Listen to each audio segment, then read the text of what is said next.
Mga ka-express, isa na namang mainit at makabuluhang kwento ang hatid namin sa inyo ngayon. At kung Kai Sotto fan ka, dapat mong tapusin ang video na ito. Kasi oo, may mga nagsasabi baka raw tapos na ang NBA dream ng ating pambato dahil sa kanyang ACL injury. Pero dito sa Express Info, iba ang kwento natin. Dahil dito, bawat kwento, ginulat ang mundo. At tatalakayin natin ngayon ang mas lumalaki pa na chance ni Kai Sotto na makapasok sa NBA. Yes, kahit na may injury pa siya ngayon, kaya huwag kayong bibitaw dahil bawat segundo ng video na ito ay punong-puno ng pag-asa at inspirasyon. Nitong mga nakarang buwan, tila tahimik ang mundo ni Kai. Mula sa sunod-sunod na laro sa Japan B-League, national duties sa gilas, biglang naglaho ang kanyang pangalan sa headlines. Hanggang sa tuluyang kumpirmahin na nagkaroon siya ng ACL injury. Isa sa pinakadelikadong injury para sa isang basketball player. At gaya ng inaasahan, mabilis na naglabasan ang mga pagdududa. Wala na yan, sayang, baka di na makakabalik. Mga linyang masakit marinig lalo na kung ikaw ay isang Pilipino na umaasang balang araw ay makakita tayo ng isang full-blooded Pinoy na tatapak sa NBA hardwood bilang lehitimong rotation player. Pero mga ka-express, hindi yan ang katapusan ng kwento. Sa totoo lang, baka nga ito pang simula ng tunay na pagbabalik ni Kai.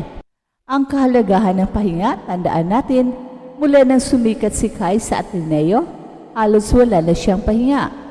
Nagsimula siya sa high school scene, umalis sa bansa para mag-training sa The Skill Factory sa US, sumabak sa international leagues gaya ng NBL Australia, Japan B-League at syempre ang kanyang commitment sa gilas. At tuwing off-season, hindi siya nagpapahinga. NBA workouts, NBA Summer League, mini camps, skills training, conditioning, media obligations, tuloy-tuloy. Ngayon lang siya nagkaroon ng sapilitang long break, isang pahingang hindi niya hiningi, pero ibinigay sa kanya ng tadhana. At minsan ang mga ganitong pahinga ang siyang susi para mapagtanto mo kung ano ang dapat mong baguhin, i-improve at baguhin sa sarili. At habang nagpapagaling si Kai, hindi ibig sabihin na huminto na ang kanyang pangarap. Sa halip, mas lalo itong pinatibay. Dahil sa kanyang sitwasyon ngayon, mas may oras siyang pag-aralan ang kanyang katawan, mas maunawaan niya kung ano ang dapat i-improve sa kanyang strength and conditioning, mas may panahon siya ngayon para planuhin ang kanyang pagbabalik, hindi lang basta makabalik sa dati, kundi maging mas matibay, mas handa at mas NBA ready. Ang pagbabago sa katawan ni Kai, marami ang nagsasabing kulang sa bilis, kulang sa lakas. At totoo yan dahil 7'3" ang katawan niya, kaya minsan hindi siya nakakasabay sa bilis ng NBA level competition. Pero paano mo nga ba i-address kung walang panahon para mag-focus sa core at mobility training?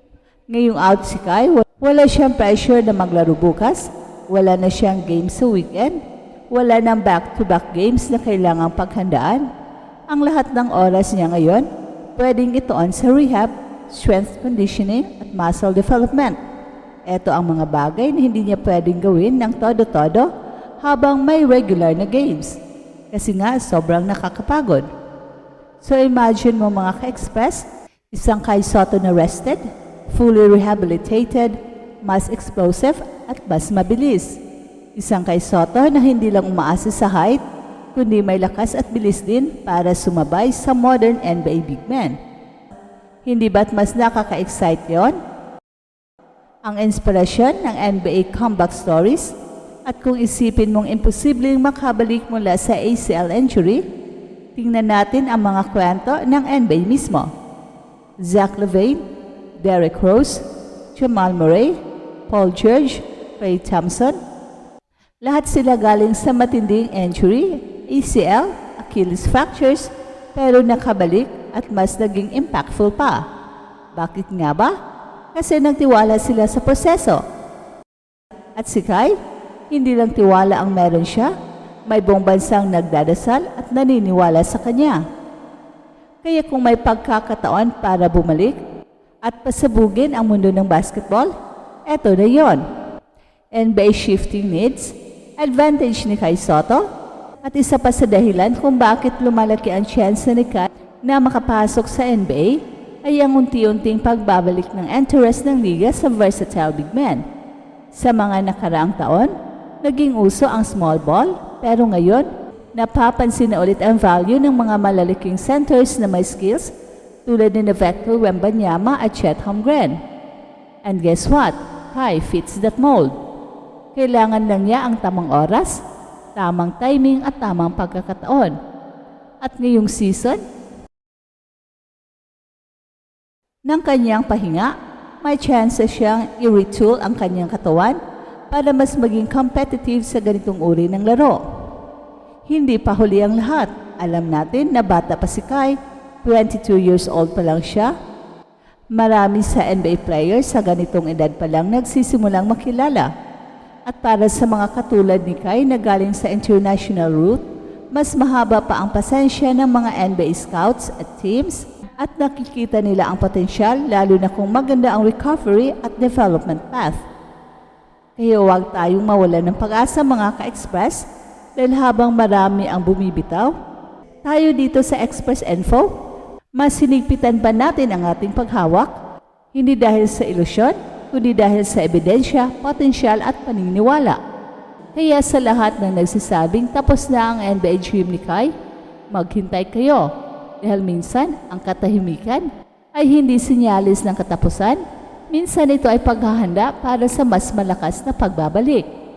Mga ka-Express, ang kwento ni Kai ay hindi simpleng basketball journey lang. Ito ay kwento ng determinasyon, pananampalataya at muling pagbangon. Sa kabila ng mga injury at pagsubok, mas pinili niyang hindi sumuko, imbis na ituring ang ACL injury bilang katapusan. Ginawa niya itong opportunity para tumigil, huminga at muling buuin ang sarili, physically, mentally at emotionally. Sa dami ng kanyang dinaanang liga, pressure at expectations, nararapat lang nabigyan siya ng panahon para mag-recharge at maghanda sa mas malaking laban na darating. At gaya ng palaging sinasabi natin dito sa Express Info, bawat kwento, ginulat ang mundo. Maghanda tayo dahil ang pagbabalik ni Kai ay hindi lang basta ingay lang. Ito ay isang lindol na muling yayanig sa mundo ng basketball.